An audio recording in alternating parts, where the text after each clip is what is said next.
तो guys lookism season 1 के enemy को तो तुमने देख ही लिया है। सीजन 1 के लास्ट में हमने देखा था हमारा मेन कैरेक्टर ह्योंग सियोक, जिसको डैनियल भी कहा जाता है, उसका एक सिंगिंग कंपटीशन होता है और वो ड्यूक हवा के साथ मिलकर वो सिंगिंग कंपटीशन जीत भी जाता है। बट अब हम लोग इसके आगे की कहानी को जानेंगे। ड्यूक हवा ने डैनियल के साथ मिलकर स्टेज पर एक बहुत ही जबरदस्त सिंगिंग परफॉर्मेंस दिया था, लेकिन इतना अच्छा परफॉर्मेंस देने के बाद भी लोगों के बीच वो काफी ज्यादा अनपॉपुलर रहा। फिर भी बंदे ने हार नहीं माना, वो पापरिका टीवी पर लाइव स्ट्रीम करने लगा और एक कोरिया का ऐसा सोशल मीडिया प्लेटफॉर्म है जहाँ पर तुम पैसा कमा सकते हो लाइव स्ट्रीम करके।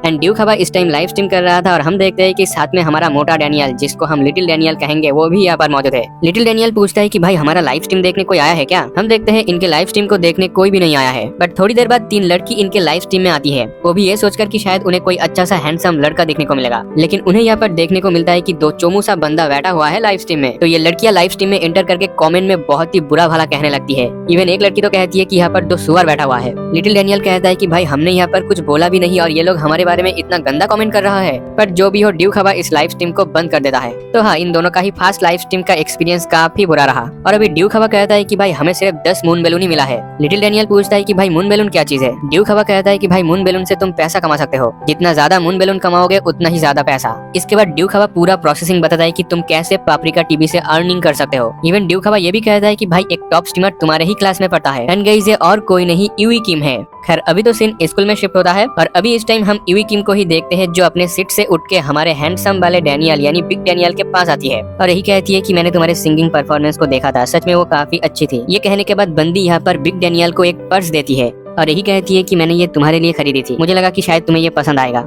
इस पर्स को देखते ही डैनियल को याद आता है कि ये बहुत ही एक्सपेंसिव ब्रांड है, जो उसकी मॉम 20 साल पहले यूज करती थी जब कोई स्पेशल ओकेशन होता। तो डैनियल मन में सोचता है कि भाई टॉप स्ट्रीमर को तो बहुत सारा पैसा मिलता होगा, लेकिन अभी बंदा यूई किम से ही कहता है कि सॉरी मुझे माफ कर देना, पर मैं ये पर्स नहीं ले सकता क्योंकि ये बहुत ही महंगा है मेरे लिए। और मन में डैनियल यही कह रहा था कि सच में यूई एक अलग ही दुनिया में रहती है, लेकिन इतनी पॉपुलर लड़की मेरे को क्यों भाव दे रही है? क्या इसे मेरे ऊपर क्रश है? ये सब बात सोच के बंदा मन ही मन ब्लश कर रहा था। खैर जो भी हो, इसके बाद हम देखते हैं जोई को, जो यहाँ पर सभी लड़कियों से पूछ रही थी कि क्या तुम लोग कराओके पार्टी के लिए चलोगे?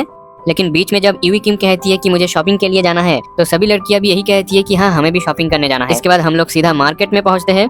यहाँ पर जोई को एक पाउच पसंद आती है, वो सबको दिखाती है कि देखो ये कितना क्यूट है, लेकिन यूई किम कहती है कि सच में ये कितना घटिया है और ये तुम्हारे पर्सनैलिटी के हिसाब से बिल्कुल भी सूट नहीं करती, तो तुम यहाँ पर कुछ दूसरा ट्राई कर लो। हम देखते हैं कि सभी लड़कियां भी यहाँ पर यूई किम का ही साइड ले रही थी कि हाँ ये पाउच सच में बहुत घटिया है। अब इसके बाद सीन नेक्स्ट डे स्कूल में शिफ्ट होता है। जब जोई अपने क्लास में आती है तो वो ये देखकर शॉक होती है कि यूई किम अपने दोस्तों के साथ बात कर रही है और उसके पास वही पाउच है जो कल जोई ने पसंद की थी। जोई यहाँ पर आके इनसे हेलो कहती है, लेकिन तभी यूई किम यहाँ से उठ के बिग डैनियल के पास चली जाती है और यूई किम अपना ये पर्स दिखा के कहती है डैनियल देखो ये कितना क्यूट है ना? बिग डैनियल भी कहता है कि हाँ ये क्यूट तो है। और इन दोनों को साथ देखकर जोई अपने मन में सोचती है कि सच में डैनियल बहुत अमीर आदमी है एंड यूई किम भी पापरिका टीवी से बहुत अच्छा खासा पैसा कमाती है। सच में मुझसे ज्यादा इन दोनों का जोड़ी काफी बेटर है। उसके बाद हम 3 छपड़ी बंदे को देखते हैं, जिसे एक बंदा पूरा का पूरा सिगरेट का पैकेट देता है और इस बंदे का नाम होता है ह्योंडू। अब इन छपड़ियों में से एक बंदा यानी जैक पूछता है कि इन दिनों तुम्हारे पास बहुत पैसा आ गया है, क्या तुमने किसी से पैसा उधार लिया है? इस पर ह्योंडू कहता है नहीं, मैं पापरिका टीवी से पैसा कमा रहा हूँ। और यहाँ पर बिग डैनियल भी था। डैनियल तो बड़ा हैरान होता है कि ये बंदा भी पापरिका टीवी पर लाइव आता है। जो भी हो, ह्योंडू इनसे पूछता है क्या तुम लोग मुझे लाइव स्ट्रीम करते हुए देखना चाहोगे? और फिर सीन चेंज होता है, ये सभी ह्योंडू के घर में आया हुआ होता है। हम देखते हैं ह्योंडू लाइव स्ट्रीम ऑन करके अपने सर पर अंडा फोड़ रहा था, नंगा नाच रहा था और उल्टा होकर उठपटांग हरकतें भी कर रहा था, जो लोगों को देखने में बहुत ही मजा आ रहा था। वही ह्योंडू की इस हरकत को देखकर ये सभी तो काफी ज्यादा शॉक होता है। लेकिन इतना सब कुछ करके ह्योंडू लाइव स्ट्रीम से 400 मून बैलून कमा लेता है, जो 40,000 वोन के बराबर है। उसके बाद वो लाइव स्ट्रीम को ऑफ कर देता है और फिर एक सिगरेट जलाकर बड़े एटीट्यूड से कहता है सच में ये बहुत ही मुश्किल था, क्या तुम लोग भी ये करना चाहते हो और क्या मैं तुम लोगों को ये सिखा दूं? ये सभी लौंडे अपने मन में तो यही कहता है नहीं भाई हमें ये नहीं करना। और फिर ह्योंडू अपने कंप्यूटर को ऑन करके एक लड़की के लाइव स्ट्रीम को देखने लगता है। और कोई नहीं हमारी जोई होती है। जोई को लाइव स्ट्रीम में आए हुए कुछ ही टाइम हुआ, लेकिन इतने में ही उसे हजारों मून बैलून मिल जाती है। और गाइज इसका रीजन मुझे बताने की जरूरत नहीं है, तुम लोग देख ही सकते हो। दोनों पहाड़ियों के गहराई में सबका नजर तो अटक ही जाता है। लेकिन जो भी हो, जोई पहले दिन ही लाइव स्ट्रीम करके ह्योंडू से काफी ज्यादा पैसा कमा लेती है और फिर लाइव स्ट्रीम को ऑफ करके जोई अपने मन में सोचती है कि ऐसे तो मैं बहुत अच्छा पैसा कमा पाऊंगी और डैनियल को यूई से छीन लूंगी। लेकिन यूई भी बहुत पहले से ही पापरिका टीवी पर लाइव आती है। हम देखते हैं कि वो अपने लाइव स्ट्रीम में आकर क्यूट सा चेहरा बनाती है और कहती है मुझे एक नाइटमेयर आया था जहाँ पर मैंने एक घोस्ट को देखा। और इतना बोलते ही उसे लाइव स्ट्रीम पर लोग कॉम्पिटिशन करते हुए मून बैलून भेजने लगती है। और इन दिनों यूई लाइव स्ट्रीम पर जाके हीरोज ऑफ द स्ट्रीम नाम का एक गेम भी खेलती है। जो भी हो, इसके बाद वो अपने लाइव स्ट्रीम को बंद कर देती है और फिर वो बड़े एटीट्यूड में एक सिगरेट जलाकर पीने लगती है और सुट्टा मारते हुए वो कहती है सच में आज मैं बहुत ही टायर्ड हो चुकी हूँ। और बंदी अपने मन में सोचती है कि जिस जगह पर मैं अभी वीडियो बना रही हूँ उसे पहचानना लोगों के लिए आसान होगा, लेकिन मैं अपने घर में भी वीडियो नहीं बना सकती क्योंकि एक रूम को स्टूडियो की तरह बनाना और वीडियो शूट करना बहुत ही डिफिकल्ट होती है। जो भी हो, इसके बाद हम एक बंदे को देखते हैं जो इसी रूम में छुपा हुआ था और ये उसी का ही रूम है एंड ये बेसिकली यूवी का बॉयफ्रेंड होता है। ये बंदा यूवी से कहता है यहाँ पर बहुत ज्यादा गर्मी है, मुझे ऐसे कब तक छुपे रहना होगा, क्या तुम्हारा लाइव स्ट्रीम खत्म हो चुका है? यूवी कहती है अरे तुम वहाँ पर कितनी देर तक छुपे रहोगे, अब बाहर भी आ जाओ। और अपने मन में यूवी यही कहता है कि सच में मैं लकी हूँ कि इसके जैसा एक बंदा मुझे मिला है। और फिर यूवी अपने बॉयफ्रेंड से कहती है इसके लिए मुझे माफ करना, लेकिन तुम्हें तो पता ही होगा कि अगर मैं बता दूंगी कि मेरा एक बॉयफ्रेंड है तो मुझे छपरी लोगों की तरफ से मून बैलून नहीं मिलेंगे। इसके बाद यूवी उसे एक पर्स देती है और ये वही पर्स होती है जो वो पहले यंग सियोक को दे रही थी। इस पर्स को देखकर तो ये बंदा बहुत ही ज्यादा खुश होता है और यूवी से कहता है ठीक है तुम जितना चाहो यहाँ पर लाइव स्ट्रीम कर सकते हो। और गाइस ये बंदा जियान हाई स्कूल का बॉस है, लेकिन देखकर लग रहा है कि यूवी का इस पर फुल कंट्रोल है। लेकिन यूवी इस सब से थक चुकी थी, वो तो इस टाइम यंग सियोक के बारे में सोच रही थी कि मेरे हैंडसम यंग सियोक इस टाइम क्या कर रहा होगा। वही हम यंग सियोक को देखते हैं जो अभी अपने मोटे वाला शरीर में होता है और वो एक स्टोर पर काम कर रहा होता है। जो भी हो, इसके बाद सीन चेंज होता है, हम एक बंदे को रोते हुए देखते हैं जिसका नाम है दायूंग और इसका रिसेंटली ब्रेकअप हुआ है और उसकी बंदी उसे छोड़कर जा चुकी है। वहीं पर एक बंदा उसे समझाते हुए कहता है कि तुम्हारे लिए ऐसा इसलिए हुआ क्योंकि ये तुम्हारा फर्स्ट टाइम था जब तुमने एक लड़की को पसंद किया। जब कोई लड़का किसी लड़की को पसंद करता है तो वो उस लड़की के सिर से लेकर पाँव तक दीवाना हो जाता है। तो तू रोना बंद कर, पहला प्यार ऐसा ही होता है। ये एक ऐसा फीलिंग है जो सभी लड़कों को कम से कम अपने जिंदगी में एक बार तो फील होता ही है। और क्योंकि ये तेरा फर्स्ट टाइम था तो तू इसे किसी से कंपेयर भी नहीं कर सकता कि ये अच्छा था या बुरा। और गाइस यहाँ पर भास्को भी बैठा हुआ था जिसे तुम लोगों ने सीजन 1 में देखा ही होगा। वो कहता है पहला प्यार ऐसा ही होता है कि तुम खुद से जजमेंट नहीं ले पाते हो। जब कोई लड़की किसी लड़के को देखकर मुस्कुराती है तो वो लड़का तो इसे बर्दाश्त ही नहीं कर पाता। एंड बोलते हुए उसके आंखों से आंसू टपक रहा था। जो भी हो, इसके बाद सीन चेंज होता है, हम देखते हैं यूवी को जो बिग डैनियल के पास आके हेलो कहती है। बिग डैनियल तो बहुत ज्यादा शर्मा रहा था, हालांकि उसका ओरिजिनल बॉडी मोटे वाला है, इसलिए वो यूवी से पूछता है मोटे लोगों के बारे में तुम क्या सोचती हो। इस पर यूवी बोलती है क्या ये इम्पोर्टेंट है, क्योंकि हम सब आखिरकार एक इंसानी तो है। ये सुनकर बिग डैनियल अपने मन में सोचता है कि सच में यूवी काफी अच्छी लगती है। इन दिनों जब भी मैं उसे देखता हूँ तो मेरे दिमाग में सिर्फ वही घूमती रहती है। सच में यूवी दूसरे लोगों से काफी अलग है, वो एक इनोसेंट और प्यारी लड़की है। हालांकि गाइस आप लोगों को पता ही है कि वो कैसी है। जो भी हो, इसके बाद सीन चेंज होता है, हम देखते हैं यू खबा को जो पापड़ी का टीवी पर लाइव स्ट्रीम कर रहा होता है और उसे देखने सिर्फ 3 ही लोग यहाँ पर आए हुए थे और उनमें से एक बंदा तो उसे सुअर भी कहता है। एंड इस टाइम यू खबा के रूम में मोटा वाला यंग सियोक और उसके साथ एक चश्मिश लड़का भी होता है। यू खबा के लाइव स्ट्रीम में व्यूज नहीं आ रहा था, इसलिए ये चश्मिश लड़का उसे कहता है क्यों ना तुम डैनियल को यहाँ पर बुला लो। ये सुन के तो लिटिल डैनियल काफी ज्यादा शॉक होता है, लेकिन ये चश्मिश लड़का बात कर रहा था हमारे हैंडसम डैनियल की। बट इस पर ड्यू खबा कहता है कि मैं यंग सियोक को यानी डैनियल को और ज्यादा परेशान नहीं कर सकता, उसने फेस्टिवल के दौरान बहुत कुछ किया, तो इस बार मैं उसे परेशानी में नहीं डाल सकता, ये कुछ ऐसा है जो मुझे खुद करना होगा। और ये सुन के लिटिल डैनियल अपने मन में सोचता है कि सच में ड्यू खबा कितना अच्छा लड़का है। और फिर उसके बाद सीन चेंज होता है, हम देखते हैं यूवी को जो पापड़ी का टीवी पर लाइव स्ट्रीम कर रही थी एंड वो ये देखकर गुस्सा होती है कि जोई कुछ ही दिन में लाइव स्ट्रीम करते करते उसके बराबर लेवल पे आ चुकी है। और जोई तो यहाँ पर फुल यूवी की कॉपी कर रही थी, वो भी अपने लाइव स्ट्रीम में यही कह रही थी कि मैंने आज एक सपना देखा, सपने में मैंने एक भूत देखा। एंड यूवी ये देखकर गुस्सा होती है कि गैंगनाम लैंडलॉर्ड नाम का जो छपरी बंदा उसके लाइव स्ट्रीम पर आके हजारों मून बैलून सेंड करता था, वो अब उसके लाइव स्ट्रीम को छोड़कर जोई के लाइव स्ट्रीम में जा चुका है एंड वहाँ पर जाके हजारों मून बैलून सेंड कर रहा है। जो भी हो, इसके बाद यूवी लाइव स्ट्रीम पर जाकर कुछ अलग करती है। वो लाइव स्ट्रीम में आके तोतली आवाज में बात करने लगती है जिससे व्यूअर्स को कुछ भी समझ नहीं आता, लेकिन उन लोगों को यूवी का ये अंदाज पसंद आता है और वो सभी मून बैलून सेंड करने लगता है। तो यूवी अपने मन में यही सोचता है कि मैं लाइव स्ट्रीम पर चाहे कुछ भी क्यों ना करूँ, लोग मुझे मून बैलून भेजते ही रहेंगे क्योंकि मैं खूबसूरत जो हूँ। वहीं दूसरी तरफ हम यू खबा को देखते हैं जो पापड़ी का टीवी पर लाइव स्ट्रीम कर रहा था, लेकिन उसके लाइव स्ट्रीम में सिर्फ 2 ही व्यूअर्स थे और वो लोग भी उसे हेट कमेंट कर रहा था, जिससे यू खबा काफी ज्यादा उदास हो जाता है। तभी हम देखते हैं यहाँ पर बिग डैनियल आ जाता है। वो ड्यू खबा से कहता है कि अरे तुम ये सब भी करते हो, मुझे तो पता ही नहीं था। ड्यू खबा से कहता है कैसा रहेगा अगर हम दोनों एक साथ मिलकर लाइव स्ट्रीम पर सिंगिंग करें जैसे हमने फेस्टिवल में किया था। इस पर ड्यू खबा अपने मन में सोचता है कि सच में डैनियल कितना अच्छा लड़का है। और फिर ड्यू खबा अपने लाइव स्ट्रीम को फिर से चालू करता है और उसका जो हेटर्स होता है वो भी फिर से हेट कमेंट करने के लिए उसके लाइव स्ट्रीम में एंटर करता है। लेकिन वो लोग लाइव स्ट्रीम में एंटर करके बिग डैनियल को देखकर काफी ज्यादा सरप्राइज होता है। ऑब्वियसली चीज इसके बाद वो सभी मून बैलून सेंड करना शुरू कर देता है। और इस लाइव स्ट्रीम में एक और लड़की भी होती है जिसका नाम है लाला। वो तो यंग सियोक को देखकर भौंकला जाती है और अपने सारे पैसा यानी मून बैलून को सेंड कर देती है और खुद कंगाल हो जाती है, लेकिन उसे यंग सियोक यानी बिग डैनियल की तरफ से कोई भी अटेंशन नहीं मिलता। अब इसके बाद सीन चेंज होता है, हम एक बड़े से बिल्डिंग को देखते हैं और हमें पता चलता है कि जे भी इनका लाइव स्ट्रीम देख रहा है एंड ऑब्वियसली बात वो भी यहाँ पर मून बैलून सेंड कर देता है। गाइस तुम लोग अभी देख सकते हो कि ड्यू खबा आज कितना पैसा कमाया है। ड्यू खबा तो खुद सरप्राइज था ये देखकर। वही यंग सियोक यानी बिग डैनियल अपने मन में सोचता है कि सच में पैसा कमाना इतना आसान है। अब इसके बाद सीन चेंज होता है, हम देखते हैं लिटिल डैनियल स्टोर पर काम कर रहा है एंड वो इस टाइम यही सोच रहा है कि ड्यू खबा से जो मुझे पैसे मिले हैं उसको मैं कहाँ पर खर्च करूँ। और फिर बंदा डिसाइड करता है कि वो उस पैसों से अपने मॉम के लिए कुछ गिफ्ट खरीदेगा और बचे हुए पैसों से यूवी के लिए कुछ अच्छा सा गिफ्ट खरीदेगा। एंड ये सब चीज को सोचकर बंदा तो अपने मन ही मन ब्लश कर रहा होता है।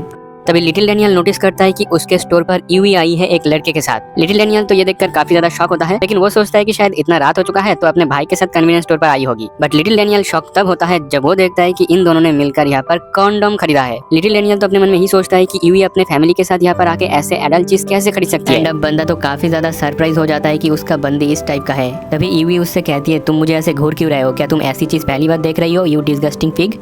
ये सुनकर तो लिटिल डैनियल का दिल ही टूट जाता है कि मैं इसके साथ घर बसाने का सोच रहा था, लेकिन ये तो किसी और के साथ घर बसा रही है। तभी ईवी का जो बॉयफ्रेंड है वो लिटिल डैनियल के सामने आता है और कहता है, अबे साले सुअर, तू मेरे बंदी को ऐसे घूर क्यों रहा है? लिटिल डैनियल अपने मन में तो यही कह रहा था कि ये मेरा ईवी किम नहीं है। वहीं पर ईवी का बॉयफ्रेंड लिटिल डैनियल से कहता है कि अबे साले, क्या तू मुझे इग्नोर मार रहा है? लिटिल डैनियल तो कोई भी जवाब नहीं देता, वो सिर्फ और सिर्फ ईवी को देख रहा था और अपने मन में यही सोच रहा था कि मैं इसे एक इनोसेंट लड़की समझ रहा था, लेकिन ये तो कुछ और ही निकली। वही ईवी लिटिल डैनियल को देखकर कहती है कि डिस्गस्टिंग आदमी, तू मुझे ऐसे घूर क्यों रहा है? दूसरी तरफ ईवी का जो बंदा होता है उसे गुस्सा आता है क्योंकि ये लड़का उसे इग्नोर मार रहा था। बट ऐसा नहीं था। ह्योंग सियोक यानी लिटिल डैनियल अपने मन में यही सोचता है कि मैंने कभी ये इमेजिन ही नहीं किया था कि ईवी ऐसी होगी, और वो इसी बात में इतना खोया हुआ था कि जब ईवी का बॉयफ्रेंड उसे एक चाटा मारने के लिए आगे बढ़ता है तो लिटिल डैनियल एक्सीडेंटली उसे डॉज कर लेता है, जो देखकर ये दोनों तो काफी ज्यादा चौंक जाता है। मेनली ईवी का बॉयफ्रेंड जिसका नाम है लीजू, ये बंदा 19 साल का है और जियान हाई स्कूल का 3rd ईयर का स्टूडेंट है। बंदा तो अपने मन में यही सोचता है कि मैं 10 साल से फाइट कर रहा हूँ और इसने मेरे स्लैब को ऐसे ही डॉज कैसे कर लिया। लेकिन अगले ही पल बंदा उसके मुंह पर फिर से एक घूसा मारने के लिए आगे बढ़ता है। लेकिन तभी हम देखते हैं कि इस शॉप के अंदर कोई आता है और गाइस ये और कोई नहीं, जैक है, जो डैनियल के ही स्कूल में पढ़ता है। ली तो इसे देखकर बोलता है, अब ये कौन है? तो पीछे से ईवी डरे हुए कहती है, ये मेरे क्लास में पढ़ता है।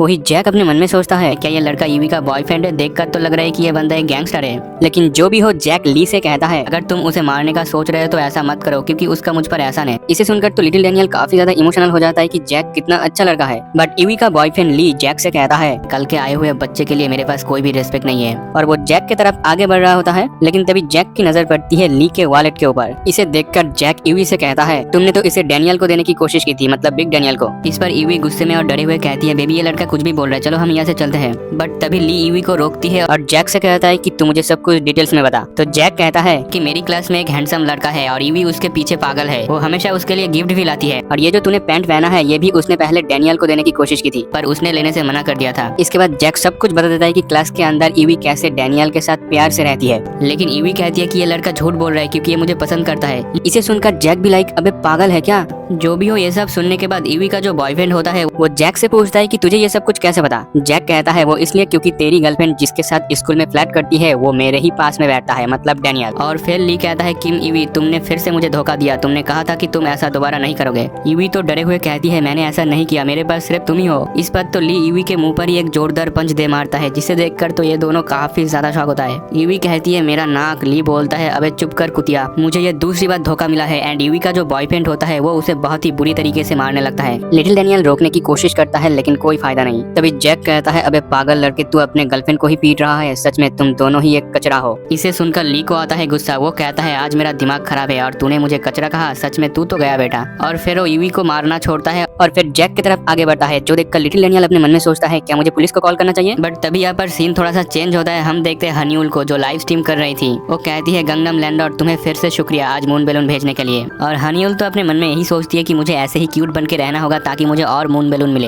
एंड वो अपने मन में ये भी सोचता है कि ये गैंगनम लैंडलॉर्ड सच में बहुत पैसा कमाने वाला इंसान होगा, मुझे इससे एक बार मिलना भी चाहिए। और फिर इसके बाद हम देखते हैं गैंगनम लैंडलॉर्ड को, जो एक अंधेरे से कमरे में बैठा हुआ था और बंदा उम्र में भी काफी ज्यादा बड़ा भी लग रहा था। एंड इसकी हालत बहुत ही ज्यादा खराब है। गैंगनम लैंडलॉर्ड अपने मन में कहता है, मेरे पास अब थोड़े से ही मून बैलून बचा हुआ है, इसलिए मुझे अब अपने सेविंग से मून बैलून खरीदने होंगे ताकि मैं हनीउल को मून बैलून भेज सकूं, क्योंकि वो लाइव स्ट्रीम में मेरा ही इंतजार करती है। और गाइस सच बताऊं तो इस बंदे के पास खाने का पैसा तक नहीं है, फिर भी बंदा अपना सारा पैसा लड़कियों के लाइव स्ट्रीम में जाके उड़ा रहा है। ये बंदा तो अपने मन में यही सोचता है कि हनीउल ईवी से काफी अच्छी लड़की है, क्योंकि मैं ईवी को इतना सारा मून बैलून भेजता था, लेकिन जब मैं उसके घर गया तब वो एक गैंगस्टर के साथ थी। और गाइस ये बंदा दिमाग से थोड़ा अनस्टेबल है, बिकॉज इसका एक बीमार डिजेबल बाप है जो चल तक नहीं सकता, लेकिन फिर भी ये बंदा इन सब चीजों के लिए सोसाइटी को जिम्मेदार ठहराता है। जो भी हो, ओवरऑल ये बंदा हनीउल को मन ही मन अपना बीबी मान चुका था। तो गाइस आप लोग समझ ही सकते हो किस टाइप का गांडू आदमी है। और फिर गैंगनम लैंडलॉर्ड देखता है कि हनीउल के लाइव स्ट्रीम में कोई उससे भी ज्यादा मून बैलून भेज रहा है, जो उसे बिल्कुल भी अच्छा नहीं लगता। तो गैंगनम लैंडलॉर्ड इस बार 2000 मून बैलून सेंड कर देता है ईवी को। और ऑब्वियसली चीज, अगर लाइव स्ट्रीम में किसी को पैसा मिलता है तो वो तो शाउट आउट देगा ही। तो हनीउल इस बार गैंगनम लैंडलॉर्ड के लिए एक गाना गाता है, जिससे तो ये बंदा और भी ज्यादा इंटेंस मूड में चला जाता है और यही सोचता है कि कल मुझे हनीउल को मून बैलून भेजने के लिए और पैसा चाहिए। तो ये बंदा अपने मन में डिसाइड करता है कि इस बार वो अपने डैड का सेविंग यूज करेगा, उसी के साथ उसके डिसेबल डैड को गवर्नमेंट से जो पेंशन मिलता है वो उसका इस्तेमाल करेगा, क्योंकि उसे लगता है कि अगर वो ऐसे ही मून बैलून भेजता रहेगा हनीउल को तो एक दिन वो उससे शादी कर पाएगा। बट गाइस तुम लोग इसका हालत देख सकते हो। जो भी हो, इसके बाद सीन चेंज होता है कन्वीनियंस स्टोर पर, जहाँ पर हम देखते हैं ली को जो जैक से कहता है कि अबे इधर आजा मैं तुझे मारूंगा नहीं। और जब जैक इसके पास आता है तो ली सीधा एक मुक्का मारने की कोशिश करता है, लेकिन जैक अपने एक ही हाथ से इस अटैक को रोक लेता है। जो देखकर ली तो काफी हैरान होता है, लेकिन वो अपने हैरानी को छुपाते हुए कहता है अरे मैं तो मजाक कर रहा था, इस बार मैं असली में तुझे मारूंगा। और फिर से ली उस पर एक पंच करता है, लेकिन जैक बिना हाथ लगाए इसको भी डॉज कर लेता है। और फिर जैक यूवी से पूछता है क्या तुम मीरा के क्लोज हो, मतलब उससे बातचीत होती है क्या। और गाइस जैक ये सवाल इसलिए पूछता है क्योंकि वो मीरा को पसंद करता है, जिसे तुम लोगों ने सीजन 1 में देखा ही होगा। इसलिए जैक नहीं चाहता कि मीरा को पता लग जाए कि वो यहाँ पर फाइट कर रहा है। लेकिन यूवी कहती है मैं उसके साथ क्लोज नहीं हूँ। जैक कहता है फिर तो ठीक है, मैं इसको अच्छे से सबक सिखा पाऊंगा। इसे सुनकर ली को तो और भी ज्यादा गुस्सा आता है। वो जैक की तरफ एक पंच मारने के लिए आगे बढ़ते हुए कहता है क्या तू जानता है मैं कौन हूँ। बंदे ने ये बोला और तुरंत जैक इसके मुंह पर एक पंच मारता है एंड इसका चश्मा भी टूट जाता है। एंड जैक से इसकी बेटा मुझे नहीं पता कि तू कौन है। और वो ये भी कहता है कि ऐसे मार खाने से दर्द होता है ना। लेकिन ली हार नहीं मानता और वो फिर से उठ खड़ा होता है एंड जैक की तरफ आगे बढ़ता है उसको हिट करने के लिए। लेकिन हम देखते हैं जैक इसके अटैक को डॉज भी कर रहा था और इसको मार भी रहा था। ली तो अपने मन में ही सोचता है कि ये बंदा बहुत ज्यादा फास्ट है। वही लिटिल डैनियल जैक के हर एक मूव को बहुत ध्यान से देख रहा था। आखिर में हम देखते हैं कि जैक अपने बॉडी को रोटेट करता है और सीधा ली के मुंह पर एक पंच दे मारता है, जिससे वो काफी दूर जाके गिरता है। और वो उससे ये भी कहता है कि तुम किसी लड़की को हिट नहीं कर सकते, चाहे वो कुछ भी क्यों ना करे। जो सुन के ईवी की नजर में जैक के लिए एक अलग ही रेस्पेक्ट क्रिएट हो जाती है। इसके बाद जैक अभी लिटिल डैनियल से कहता है कि अगर तुम्हें ये अनफेयर लगता है तो तुम मुझे अभी पीट सकते हो। एंड जैक ऐसा इसलिए बोल रहा है क्योंकि तुम्हें याद होगा सीजन 1 में जैक ने पीटा था लिटिल डैनियल को, वो भी इसलिए क्योंकि लिटिल डैनियल हमेशा उसकी बंदी मीरा के साथ चिपकी रहती है। जो भी हो, इसके बाद हमें भास्को भाई को भी दिखाया जाता है और वो इस टाइम जिम कर रहा था और वो बहुत ही डिप्रेशन में है, क्योंकि हमने देखा था कि सीजन 1 के लास्ट में उसको अच्छा खासा पिटाई हुआ था। इसके बाद सीन चेंज होता है, हम देखते हैं गैंगनाम लैंडलॉर्ड को, जिसने अपनी पूरी सेविंग्स को उड़ा दिया है हनीउल के लाइव स्ट्रीम पर। और बंदा इस टाइम अपने मन में यही सोचता है कि इन दिनों हनीउल मुझे इग्नोर मार रहा है और इतने सारे मून बैलून और प्यार देने के बाद भी वो इन दिनों उन सब चीजों को नहीं कर रहा जो मैं उसे करने के लिए बोल रहा हूँ। बंदा तो अपने मन में यही सोचता है कि ये भी ईवी की तरह ही एक लोमड़ी है जो मेरे जैसे अच्छे लोगों का शिकार करती है। बंदे को धीरे धीरे रियलाइज होता है कि हनीउल भी उसे धोखा दे रही है। और फिर इसके बाद हम देखते हैं हनीउल को, जो अब कहती है कि मैं आज के लिए लाइव स्ट्रीम को स्टॉप करती हूँ और गुड नाइट स्वीट ड्रीम। लेकिन हमारे इस प्यारे लौंडे की नजर तो कहीं और पर ही टिका हुआ था। और फिर बंदा हनीउल के लाइव स्ट्रीम का एक स्क्रीनशॉट लेता है और उसे जूम करके खिड़की के बाहर उसे एक पोस्टर दिखाई देता है। इसके बाद इंटरनेट में सर्च करने लग जाता है उसके लोकेशन को ढूंढने के लिए एंड वो उसे ढूंढ भी लेता है। बंदा तो मन ही मन बहुत ही खुश होता है क्योंकि आखिरकार वो उससे मिलने जाएगा। उसके बाद सीन चेंज होता है, हम देखते हैं हनीउल को, जो अब स्कूल से घर की तरफ आ रही थी एंड वो अपने मन में यही सोचती है कि अगर मैं और ज्यादा कोशिश करूंगी तो मैं ईवी को हरा सकती हूँ पापरिका टीवी पर। तो चलो घर जाकर जल्दी से लाइव स्ट्रीम स्टार्ट करते हैं। और हनीउल ये सब ह्योंग सियोक को ईवी से छीनने के लिए कर रहा था एंड वो इस टाइम गैंगनाम लैंडलॉर्ड के बारे में बिल्कुल भी भूल गई थी। लेकिन हमारा गैंगनाम हनीउल का ही पीछा कर रही थी और उसने उसे ढूंढ भी लिया था और इस टाइम बंदा बहुत ही क्रीपी सा लग रहा था। अब अगले एपिसोड के शुरुआत में हम देखते हैं हनीउल को और वो कुछ दिनों से नोटिस करती है कि उसके कपड़े गायब हो रही है और उसे लेने वाला गाइस और कोई नहीं, यही ठरकी इंसान होता है। इसके बाद हम देखते हैं गैंगनाम एक स्टोर पर आता है जहाँ पर ह्योंग सियोक काम कर रहा था अपने मोटे वाले शरीर में। ह्योंग सियोक तो अपने मन में सोचता है ये आदमी हर दिन यहाँ पर आता है और सोजू खरीद के ले जाता है। लेकिन आज ह्योंग सियोक नोटिस करता है कि ये आदमी अपने फोन में हनीउल की लाइव स्ट्रीम देख रहा है और ये बंदा आज भी यहाँ से सोजू खरीद के ले जाता है। लेकिन ह्योंग सियोक यहाँ पर कुछ नोटिस करता है जो हमें अभी तक नहीं बताया गया। जो भी हो, उसके बाद सीन चेंज होता है, हम देखते हैं हनीउल को, जो रात को बाहर आई थी कचरा फेंकने के लिए एंड इस टाइम वो अपने दोस्त के साथ फोन पर बात कर रही थी। और जब हनीउल कचरा फेंक कर जाने वाली थी तब ये ठरकी इंसान उसके सामने आ जाता है और उससे रास्ता पूछने लग जाता है। हनीउल तो इसका शक्ल देखकर ही समझ जाता है कि ये आदमी 100% ठरकी इंसान है, क्योंकि इतने अंधेरे रात में ऐसे डायरेक्शन कौन पूछता है। हनीउल तो कहती है मुझे नहीं पता, मैं यहाँ से जा रही हूँ। लेकिन तभी यहाँ पर आ जाता है ह्योंग सियोक। वो हनीउल के सामने खड़ा होता है और उससे कहता है भाग जाओ यहाँ से। हनीउल तो अपने मन में यही कहता है कि अब ये सुअर कौन है और ये मेरा नाम कैसे जानती है। और गाइस ह्योंग सियोक यहाँ पर हनीउल की हेल्प करने के लिए आया है क्योंकि उसने उस टाइम देखा था कि ये ठरकी इंसान स्टोर से एक नाइफ खरीदा था एंड उसी टाइम ह्योंग सियोक समझ गया था कि ये बंदा हनीउल के साथ कुछ गलत करने वाला है और ये ठरकी इंसान ऐसा ही करता है, ये बोलते हुए कि मैं तेरा हस्बैंड हूँ तो तेरी हिम्मत कैसे हुई मुझे धोखा देने की। वही अभी ह्योंग सियोक अपने मन में यही सोचता है कि अगर मैं यहाँ से हिला तो ये अटक जाके सीधा लगेगा हनीउल पर। उसे तो समझ में नहीं आ रहा था कि वो क्या करे। एट द मोमेंट तभी ह्योंग सियोक को याद आता है जिन संग का वो टेक्निक और वो उसका ही यूज करके इस ठरकी इंसान पर एक पंच मारता है एंड उसकी नाइफ को गिरा देता है। और फिर वो दूसरी पंच करने की कोशिश करता है लेकिन एक पंच उसे नहीं लगता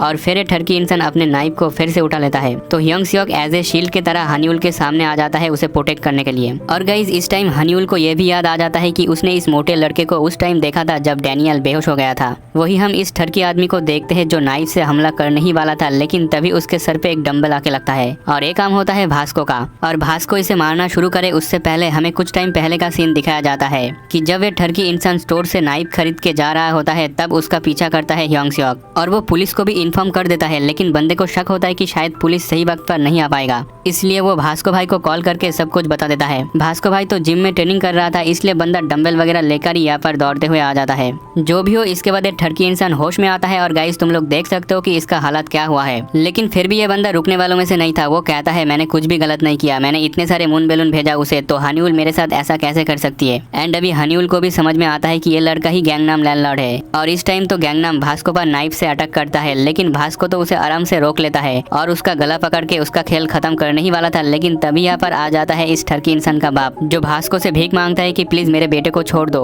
वो मेरा एक लौता बेटा है, मुझे नहीं पता कि उसने दोबारा क्या गलत किया है, लेकिन प्लीज उसे माफ कर दो। और गाइज इसके बाप को शुक्रिया कहना चाहिए, लेकिन ये बंदा अपने बाप को ही दोष देने लग जाता है, जिसे देखकर ह्योंग सियोक को याद आ जाता है कि वो भी एक टाइम पर अपने माँ को सुनाता था कि आपने मेरे लिए क्या ही किया है। जो भी हो, मार खाने के बाद अब ये ठरकी इंसान बोलने लग जाता है कि लोग मुझे नजरअंदाज करते हैं, बुरे तरीके से ट्रीट करता है, गवर्नमेंट हम जैसे लोगों के ऊपर ध्यान नहीं देती क्योंकि सब लोग पैसों के लिए पागल है। ये सब सुनकर तो भास्को बोलता है देख भाई मुझे समझ नहीं आ रहा तू क्या कह रहा है, लेकिन दूसरों को दोष मत दे, और क्या तूने खुद से कुछ करने की कोशिश किया है कभी। ये बंदा कहता है हम इस पर काबू नहीं पा सकते, ये बेकार है, कुछ भी करने का कोई भी फायदा नहीं। इस पर भास्को बोलता है मैंने भी ओवरकम किया है, यानी शायद गाइस भास्को के लाइफ में भी पास्ट में कुछ ऐसा हुआ होगा। जो भी हो, इसके बाद हम देखते हैं इस बंदे को पुलिस पकड़ के ले जाता है। वही हनीउल तो रोते रोते ह्योंग सियोक को गले लगा लेती है, जिसे देखकर भास्को के आंखों में भी आंसू आ जाता है। मतलब भाई गैंगस्टर तो है, लेकिन भाई के अंदर एक दिल है। उसके बाद अगले दिन हम स्कूल का सीन देखते हैं, जहाँ पर डैनियल तो भास्को भाई के बात को याद कर रहा होता है। तभी उसके पास हनीउल आती है और हमें पता चलता है कि हनीउल ने पापरिका टीवी पर लाइव स्ट्रीम करना बंद कर दिया है, और इस टाइम वो डैनियल के पास आया था ह्योंग सियोक के बारे में पूछने के लिए, यानी डैनियल के मोटे वाले शरीर के बारे में, क्योंकि हनीउल को पता चल चुका है कि मोटे लोग बुरे नहीं होते।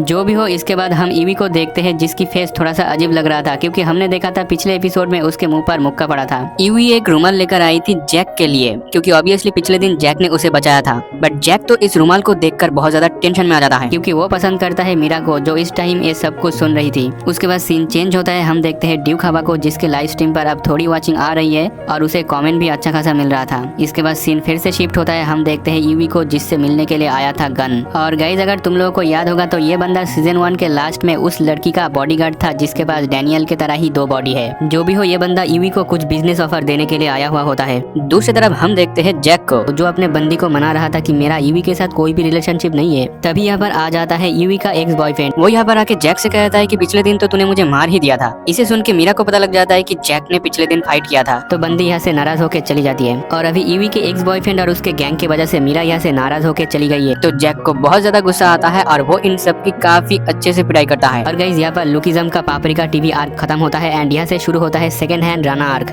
जिसके स्टार्टिंग में हम देखते हैं जैक को, जो यहाँ पर नामसो नाम के एक बंदे से बात कर रहा था, क्योंकि जैक को सेकंड हैंड राणा वेबसाइट ठीक से चलाना नहीं आता। अब देखो जैक यहाँ पर काफी पोलाइटली पूछता है नामसो से, लेकिन इस बंदे को लगता है कि जैक उसे धमकी दे रहा है कि कैसे भी करके तू जूता ला दे, नहीं तो मरेगा। बट जो भी हो, जैक उसे $300 देता है इस महंगे जूते को खरीदने के लिए। अब इसके बाद नामसो घर पर जाके काफी सेलर से बात करता है, लेकिन सभी लोग उसे मना कर देता है। लेकिन फाइनली एक सेलर उसे हाँ बोलता है $300 में। तो नामसो उस सेलर को बोलता है क्या मैं कल जाऊँ उसे पिकअप करने के लिए, लेकिन ये सेलर कहता है कि मैं उसे कोरियर कर दूंगा। बट नामसो कोरियर लेने से मना कर देता है, क्योंकि लास्ट टाइम उसके साथ स्कैम हो गया था। उसने कोरियर से सामान मंगाया था, लेकिन उसके अंदर उसे ईंट मिला था। जो भी हो, इसके बाद सेलर अपना नंबर देता है और नामसो उस नंबर को चेक करके देखता है कि ये एक लड़की का नंबर है। अब इस लड़की के साथ बात करके उसे पता चलता है कि ये जो जूता है वो उसके भाई का है, और उसका भाई अभी आर्मी ज्वाइन किया है, तो इसलिए वो इसे सेल कर रही है। और फिर इसके बाद नामसो स्कूल में जाके जैक से बताता है कि वो सेलर से मिलने जा रहा है। बट जैक को थोड़ा शक होता है कि जूता इसे चिप प्राइस में तो नहीं मिल गया, लेकिन जैक इस पे ज्यादा ध्यान नहीं देता।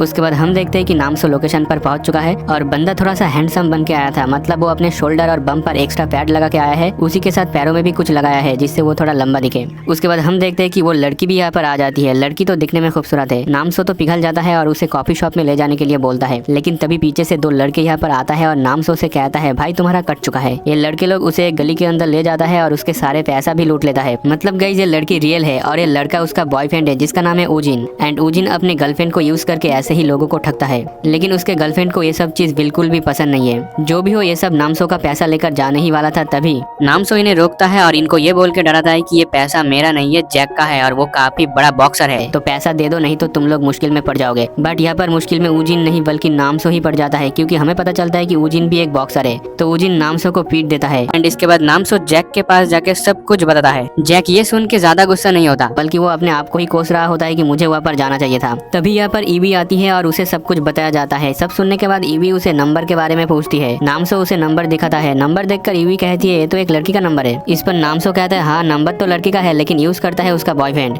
जिसे सुन के जैक बोलता है अच्छा बेटा, इसलिए तुम उस दिन अकेले गए थे वहाँ पर। तो भी हो, इसके बाद ये लोग प्लान करते हैं कि ये भी उनके साथ स्कैम करेंगे, इसलिए उन्हें क्लास में एक मासूम लड़के की फोटो चाहिए होता है। तो जीहो नाम का एक लड़का होता है जिसका पिक्चर ये लोग खींचता है और उसे प्रोफाइल में सेट करके जैक उनसे इस बार बात करता है और ये लोग जैक को उसी जगह पर बुलाता है जहाँ पर पहले इन्होंने नामसो को बुलाया था। इसके बाद फाइनली हमारा मेन कैरेक्टर डैनियल ईवी से पूछता है तुम्हें ये स्कैम के बारे में कैसे पता। तो ईवी कहती है मेरा जो एक्स बॉयफ्रेंड था वो भी ये सब काम करता था। डैनियल बोलता है तो तुम ऐसे ही उसे देखते थे, कुछ नहीं बोलते थे। ईवी कहती है मैं उससे डरता था। और गाइस ईवी किस लिए डरता था वो तुम लोगों को पहले ही पता चल चुका है। जो भी हो, इसके बाद सीन चेंज होता है। हम देखते हैं ऊजिन को जिसने फिर से किसी को स्कैम करने की कोशिश किया है, लेकिन इस बार वो खुद सरप्राइज हो जाता है क्योंकि प्रोफाइल में एक प्यारा सा लड़का था, लेकिन इस टाइम 3 हट्टे कट्टे लौंडे उसके सामने खड़ा है और ये लोग ऊजिन से कहता है तुमने गलत आदमी से पंगा ले लिया बेटा। लेकिन गाइस एक्चुअली में ऊजिन का गैंग बहुत ही स्ट्रॉन्ग है क्योंकि उन्होंने इन 3 हट्टे कट्टे लौंडे को पेल के रख देता है। और ये सब देखकर तो उसकी गर्लफ्रेंड अपने मन में ही हेल्प मांग रही होती है कि शायद कोई यहाँ पर आ जाए,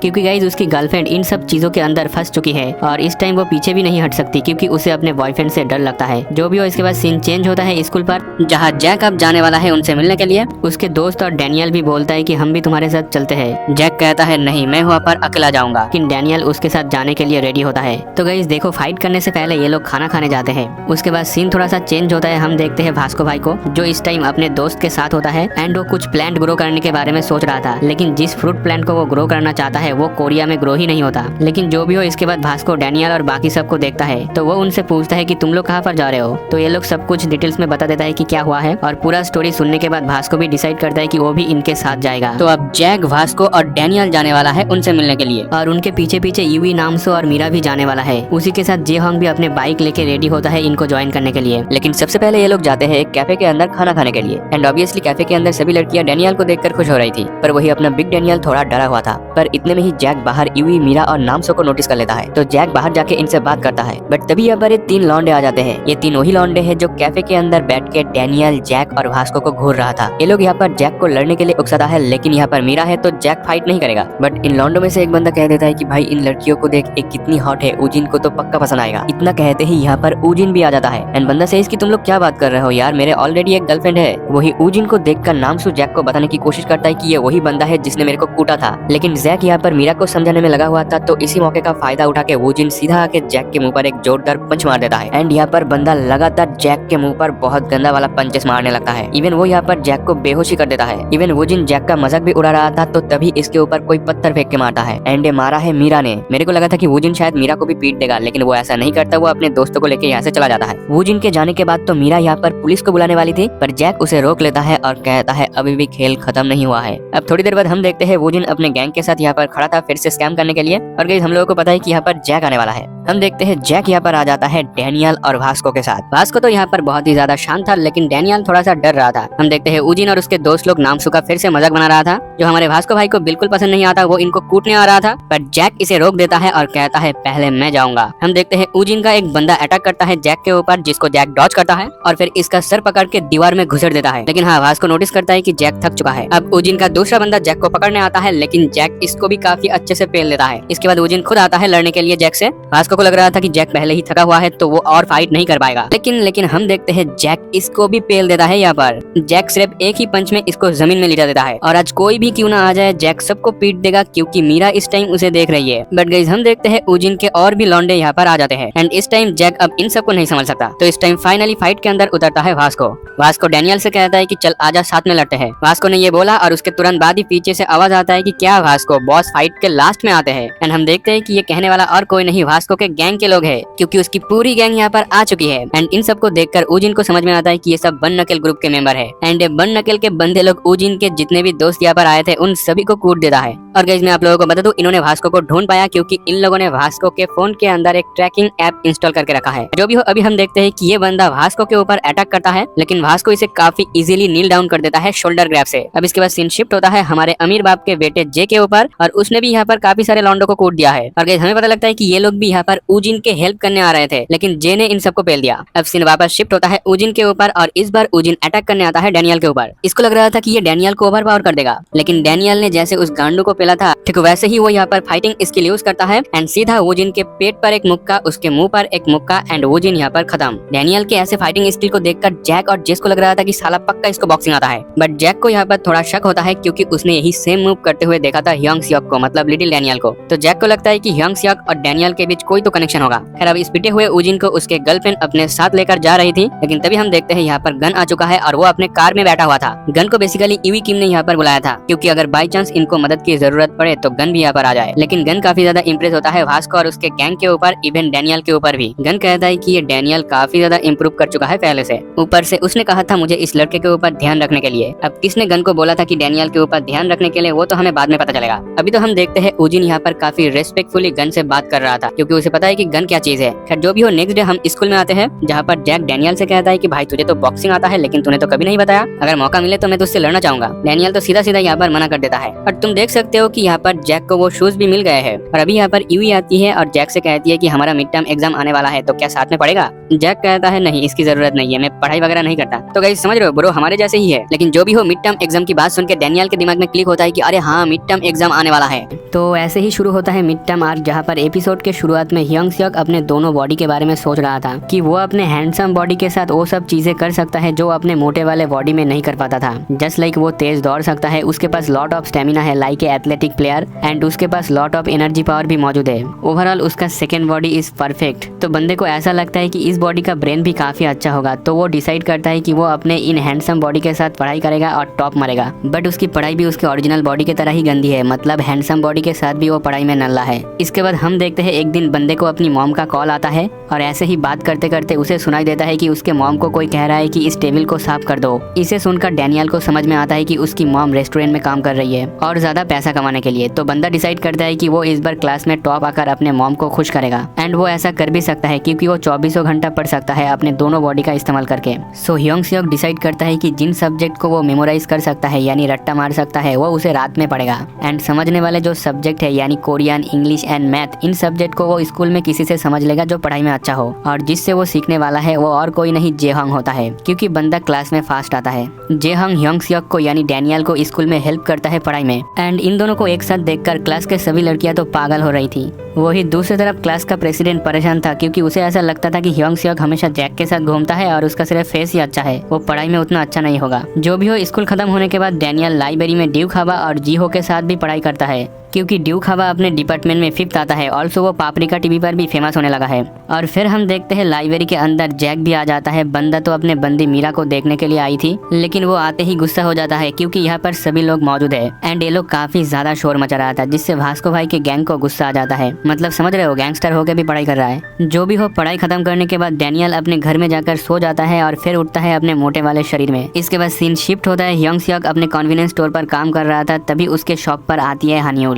हन्यूल इस टाइम अपने फोन में किसी की लाइव स्ट्रीम देख रही थी, लेकिन ह्योंग सियोक सीधा उससे कहता है प्लीज तुम यहाँ से घर चली जाओ, कहीं तुम्हारे साथ फिर से गैंगनाम लैंडलॉर्ड वाला चीज ना हो जाए। हन्यूल थोड़ा शॉक होता है कि ये मोटा लड़का उसकी फिक्र करता है, और तभी हन्यूल ये भी नोटिस करती है कि ह्योंग सियोक इस टाइम पढ़ रहा है। अभी ह्योंग सियोक तो ये नहीं बता सकता कि उसका मिड टर्म एग्जाम आने वाला है, तो वो कहता है मैं एंट्रेंस एग्जाम की तैयारी कर रहा हूँ। सो ये सुनने के बाद हन्यूल डिसाइड करती है कि वो भी ह्योंग सियोक को पढ़ाई में हेल्प करेगा, मतलब उसके साथ पढ़ाई करेगा। ये सुनकर तो ह्योंग सियोक चौंक जाता है क्योंकि हन्यूल कोई ऐसी वैसी लड़की नहीं है, वो टॉप स्टूडेंट है मैथ में। जो भी हो, ऐसे ही ह्योंग सियोक हन्यूल के साथ रात में पढ़ाई करना शुरू कर देता है, और उसका स्टडी शेड्यूल कुछ ऐसा बनता है कि वो स्कूल में जब अपने हैंडसम बॉडी के अंदर रहेगा तब वो जेहंग के साथ पढ़ाई करेगा, उसी के साथ लाइब्रेरी में ड्यू खावा के साथ, एंड रात में कॉन्फिडेंस स्टोर पर हन्यूल के साथ पढ़ाई करेगा अपने मोटे वाले शरीर के साथ। कुछ दिन चीजें सब कुछ ऐसी ही चल रही थी, और फिर एक दिन जेहंग डैनियल को कुछ सीडी प्लेयर देता है, और ये चीज डैनियल को पढ़ाई में काफी ज्यादा हेल्प करेगा। उसके बाद वो लाइब्रेरी में चला जाता है ड्यू खावा के साथ पढ़ाई करने के लिए, एंड फिर से वही चीज सभी ड्यू खावा को डैनियल के साथ देखकर क्रिटिसाइज कर रहा था,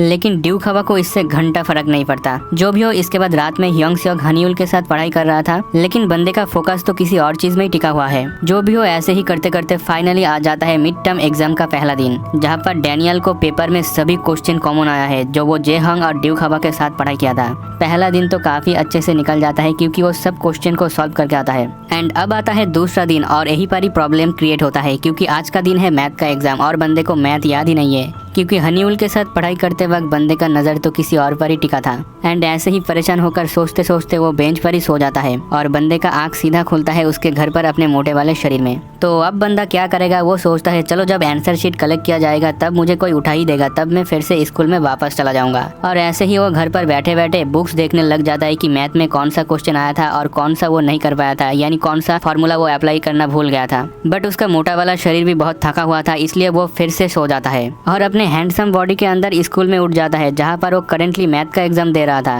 बंदा अपने क्वेश्चन शीट को देखकर सोचता है रुको एक मिनट, क्या मैं इस तरह से चीटिंग कर सकता हूँ? फिर तो मुझे फुल मार्क्स मिलेगा क्योंकि मैं यहाँ पर सोऊंगा और घर पर उठूंगा जहाँ पर मैं सभी आंसर को देखकर फिर से सो जाऊंगा और स्कूल में उठकर सभी आंसर सॉल्व कर दूंगा। और वो ऐसा ही करता है। एंड जब रिजल्ट का दिन आता है तो पार्क ह्योंग सियोक यानी डैनियल क्लास में फास्ट आ जाता है। इस पर क्लास प्रेसिडेंट तो भौंकला जाता है और रोने भी लग जाता है क्योंकि पहले तो बंदा सेकेंड आता था और जेहोंग फास्ट आता था, लेकिन इस बार ह्योंग सियोक के वजह से वो थर्ड आया है और सेकंड में जेहोंग तो डैनियल के लिए बहुत ही खुश था, लेकिन क्लास प्रेसिडेंट को ऐसे रोते हुए देखकर डैनियल को फील होता है कि उसने कुछ गलत किया है। उसके बाद बंदा अपने मॉम को फोन करके बताता है कि वो फर्स्ट प्लेस में आया है, बट अंदर ही अंदर उसे फील हो रहा था कि उसने चीटिंग किया है। जो भी हो, अगले दिन हम देखते हैं भास्को को जो जॉगिंग करने से पहले थोड़ा सा स्ट्रेचिंग कर रहा था, तभी उसकी नजर पड़ती है ह्योंग सियोक के ऊपर। और गाइस, ह्योंग सियोक ने डिसाइड किया है कि वो काम के बाद हर दिन 30 मिनट के लिए जॉगिंग करेगा क्योंकि उसे अपने आप को बदलना है। लेकिन 10 सेकंड दौड़ने के बाद ही भाई का हालत हो चुकी है बहुत ही खराब। और गाइस, यहाँ पर और कोई होता तो वो पक्का ह्योंग सियोक की मजाक उड़ाता, लेकिन भास्को ऐसा नहीं करता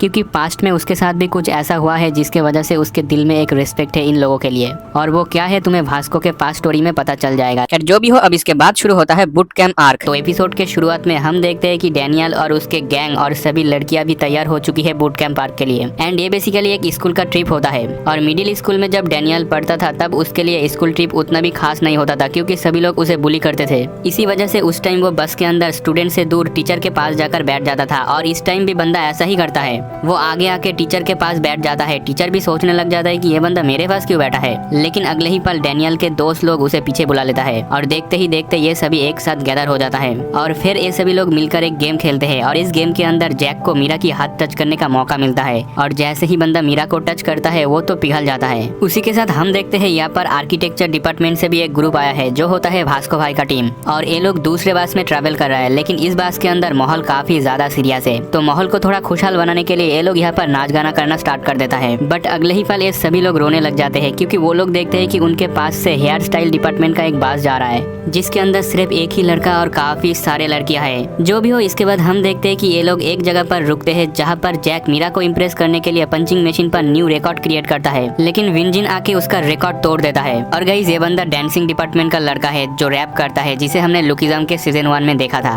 और विंजिन जैक को हराने के बाद उसका मजाक भी उड़ाता है कि तुम्हें तो और ज्यादा खाना चाहिए। एंड वो जैक को ये भी बोल देता है कि तुम खुद को मर्द कैसे बोल सकते हो। इसे सुनकर तो जैक को आता है बहुत ज्यादा गुस्सा और वो हैमर स्ट्राइक वाला गेम में विंजिन का रिकॉर्ड तोड़ देता है और उससे कहता है तू खुद को मर्द कैसे बोल सकता है। और इस पर इन दोनों के बीच लफड़ा शुरू हो जाता है। बट तभी यहाँ पर भास्को और डैनियल आ जाता है। भास्को जाके हैमर स्ट्राइक और डैनियल जाके पंचिंग मशीन दोनों को ही तोड़ देता है। जो भी हो, इसके बाद ये लोग आगे बढ़ते हैं और फाइनली बूट कैंप पर पहुंच जाते हैं जहाँ पर 2 इंस्ट्रक्टर इन सभी का ही इंतजार कर रहा था। अब यहाँ पर 2 इंस्ट्रक्टर है, एक है यंग लड़का जो देखने में खूबसूरत है और दूसरा वाला देखने में काफी ज्यादा मोटा और खराब है। सो बेसिकली सभी लड़कियां खूबसूरत वाले इंस्ट्रक्टर पर ही मर रही थी। जो भी हो, इसके बाद इंस्ट्रक्टर इन सभी का बैग चेक करने लगता है। और गाइस, इन लड़कों ने प्रिंगल्स के अंदर शराब छुपा के लाया है और चिप्स के पैकेट के अंदर सिगरेट। वही हम देखते हैं कि सभी लड़कियां तो इस हैंडसम वाले इंस्ट्रक्टर पर फिदा हो चुकी है, जिसे देखकर ये दूसरा वाला इंस्ट्रक्टर काफी ज्यादा गुस्सा हो रहा था। एंड इसके दौरान हमें ये भी पता चलता है कि ये जो खूबसूरत वाला इंस्ट्रक्टर है ये यहाँ पर पार्ट टाइमर का जॉब करता है। और फिर इसके बाद हम देखते हैं कि यहाँ पर कुछ गेम्स वगैरह सभी लोग खेलते हैं और टैलेंट शो भी होता है जहाँ पर बेकिंग डिपार्टमेंट के लोग कुछ खाना वाना बनाते हैं, हेयर स्टाइल डिपार्टमेंट के लड़कियां यहाँ पर नाच रही थी, उसी के साथ वोकल डांस डिपार्टमेंट में ड्यूक हवा रैप कर रहा था। और ये सब चीज खत्म होने के बाद जब सब लोग रात में सो जाते हैं तब ह्योंडू जैक और डैनियल को ले आता है एक रूम पर जहाँ पर हेयर स्टाइल डिपार्टमेंट के लड़कियां दारू वगैरह पी रही थी। जैक और डैनियल तो ये देखकर यहाँ से भाग जाता है। इसके बाद जैक डैनियल को मीरा के पास ले जाती है जहाँ पर ये सभी अपने लोगों के साथ पार्टी करने लग जाते हैं। हम देखते हैं यहाँ पर मीरा को छोड़कर सभी लोग दारू पी के टल्ली हो चुका था। इंस्ट्रक्टर इन लोगों को पकड़ ही लेता, लेकिन इंस्ट्रक्टर आने से पहले ही ये लोग बेहोश होके पड़े थे, तो इंस्ट्रक्टर को लगा कि शायद ये लोग सो रहे होंगे।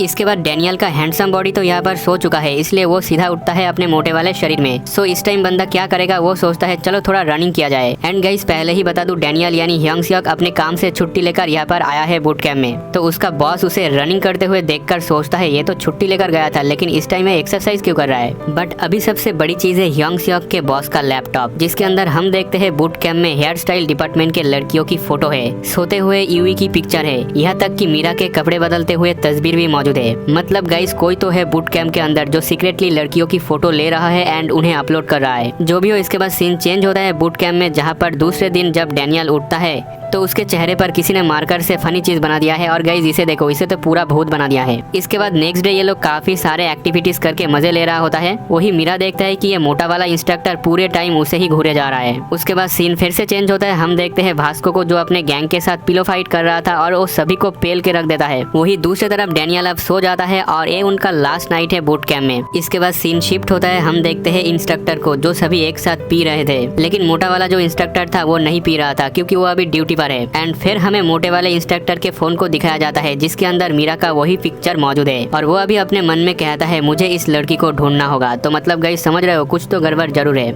जो भी हो, इसके बाद ये मोटा वाला इंस्ट्रक्टर सीधा जाके पहुंचता है वायर हाउस में, जहाँ पर वो ज्यूस और मीरा को एक साथ देखती है। मीरा इस टाइम ज्यूस को हेल्प कर रही थी वायर हाउस में उसके साथ कुछ सामान रखने में। एंड गाइस ये मीरा का पनिशमेंट है जो ज्यूस ने उसे दिया है, क्योंकि वो रात में अकेले घूम रही थी जैक के साथ। ज्यूस यही सब बता रहा होता है इस मोटे वाले इंस्ट्रक्टर को, लेकिन ये मोटा वाला इंस्ट्रक्टर उसकी बातों को बिल्कुल भी नहीं सुनता और सीधा उस पर अटैक कर देता है एंड उसे मारने लग जाता है। इसी दौरान इस मोटे वाले इंस्ट्रक्टर के पॉकेट से उसका फोन गिर जाता है, जिसके अंदर मीरा का पिक्चर मौजूद था। इसे देखकर मीरा तो सीधा जाकर इस मोटे वाले इंस्ट्रक्टर को धक्का मार के साइड में गिरा देती है और फिर ज्यूस उठकर इस मोटे वाले इंस्ट्रक्टर को मारना शुरू कर देता है बहुत ही बेरहमी से। जो भी हो, इसके बाद सीन थोड़ा सा चेंज होता है। हम देखते हैं ह्योंग सियोक को और उसे उसके बॉस ने पकड़ लिया है, क्योंकि वो यहाँ पर बूट कैंप में सो रहा था और उसका ओरिजिनल बॉडी यहाँ पर है, तो वो एक्सरसाइज कर रहा था। इसी दौरान ये सब चीज हुआ है। जो भी हो, उसके बॉस ने उसे कुछ छोटा मोटा काम करने के लिए बोला है और इसी दौरान ह्योंग सियोक कुछ नोटिस करता है, जो होता है वांटेड क्रिमिनल का लिस्ट, जहाँ पर ज्यूस भी मौजूद है। एंड ज्यूस उसका फेक नाम है, असली नाम है हेमिन, जो कि एक सेक्सुअल असॉल्टर है। यानी गाइस तुम लोग समझ जाओ। इसके बाद हम आते हैं बूट कैंप पर, जहाँ पर इंस्ट्रक्टर ज्यूस यानी हेमिन अपना असली रंग दिखाना शुरू कर देता है और हेमिन ने उस मोटे वाले इंस्ट्रक्टर को पीट पीट के बेहोश कर दिया है। इस टाइम हमें पता चलता है कि ये मोटा वाला इंस्ट्रक्टर अच्छा आदमी था। उसने हेमिन के फोन को चुरा लिया था, जिसके अंदर उसने मीरा की पिक्चर देखा और उसे सब कुछ पता चल गया कि हेमिन सभी लड़कियों के फोटो को सीक्रेटली अपलोड कर रहा है और उसे ये भी पता चल गया था कि हेमिन मीरा को ही टारगेट करेगी। तो यहाँ पर वो मीरा को बचाने के लिए आई थी, बट सब कुछ चौपट हो गया। अब मीरा भी सिचुएशन को समझ चुकी है और वो तो यहाँ पर चिल्लाना शुरू कर देती है, लेकिन हेमिन उसके पेट में एक जोरदार पंच मार के उसे साइलेंट कर देता है और फिर मीरा से कहता है तुम्हारे पास बहुत ही खूबसूरत 2 बॉल्स है जिन्हें मैं टच करना चाहता हूँ, तो क्या तुम अपनी कपड़े खुद उतारोगे या मैं उतार दूँ। और गाइस इस टाइम ये बंदा बहुत ही ज्यादा क्रीपी लग रहा था। इसके बाद हमें हेमिन के पास्ट को दिखाया जाता है कि वो ऐसा कैसे बना, और वो ऐसा इसलिए है क्योंकि जब से वो पैदा हुआ है तब से वो खूबसूरत और हैंडसम बच्चा था, जिस वजह से अगर वो कभी भी गलती करता तो उसे पनिशमेंट नहीं मिलता था। एंड जब वो बड़ा हुआ तो लड़कियां भी उस पर मरती थी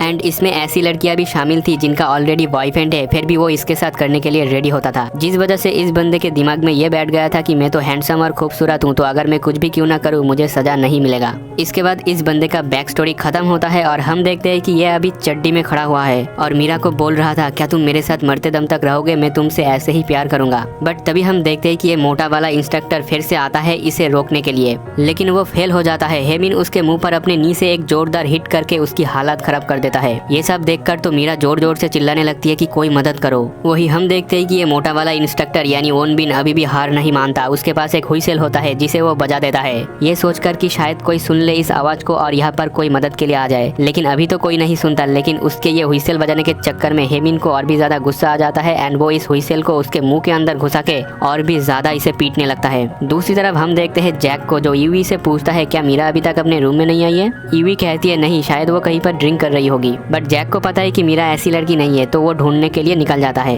और तभी हनीउल के पास कॉल आती है ह्योंग सियोक का कन्वीनियंस स्टोर से। ह्योंग सियोक कहता है मुझे तुम्हारी नंबर डैनियल ने दिया था और अभी बहुत बड़ा प्रॉब्लम आ चुकी है, तो जल्दी जाओ और डैनियल को उठाओ। एंड हानियुल ऐसा ही करती है और अभी ह्योंग सियोक अपने न्यू बॉडी में वापस आ जाता है। वही हानियुल के दिमाग में तो काफी ज्यादा उल्टा सीधा सवाल चल रहा था कि डैनियल ने इस मोटे वाले लड़के को मेरा नंबर क्यों दिया, क्या डैनियल मुझ में इंटरेस्ट नहीं है या फिर ये मोटा वाला लड़का मुझे पसंद करता है। बट जो भी हो ये सब चीज अभी इम्पोर्टेंट नहीं है। डैनियल अपने न्यू बॉडी में उठते ही पुलिस को कॉल कर देता है, लेकिन अभी ये लोग जहाँ पर है वहाँ से नियरेस्ट पुलिस स्टेशन 30 मिनट की दूरी पर है, सो पुलिस को आने में तो टाइम लगेगा। और फिर जब डैनियल का कॉल कट होता है तभी उसे साइड से कुछ आवाज सुनाई देता है, तो बंदा नोटिस करता है कि यहाँ पर जैक खड़ा हुआ है और वो बहुत ही ज्यादा गुस्से में है क्योंकि डैनियल के फोन कॉल से उसे पता चल चुका है कि मीरा खतरे में है। तो वो यहाँ से सीधा भाग जाता है मीरा को ढूंढने के लिए। उसके बाद हानियुल के साथ बात करके डैनियल को पता चलता है कि मीरा अभी तक अपने रूम में वापस नहीं आई है, सो डैनियल भी समझ जाता है कि मीरा खतरे में है। इसके बाद सीन शिफ्ट होता है, हम देखते हैं मीरा यहाँ पर डर के कोने में बैठी हुई है और वो रो रही है। और फिर इसके बाद हेमिन मीरा पर चढ़ जाता है और उसे एक हिट करके बेहोश कर देता है।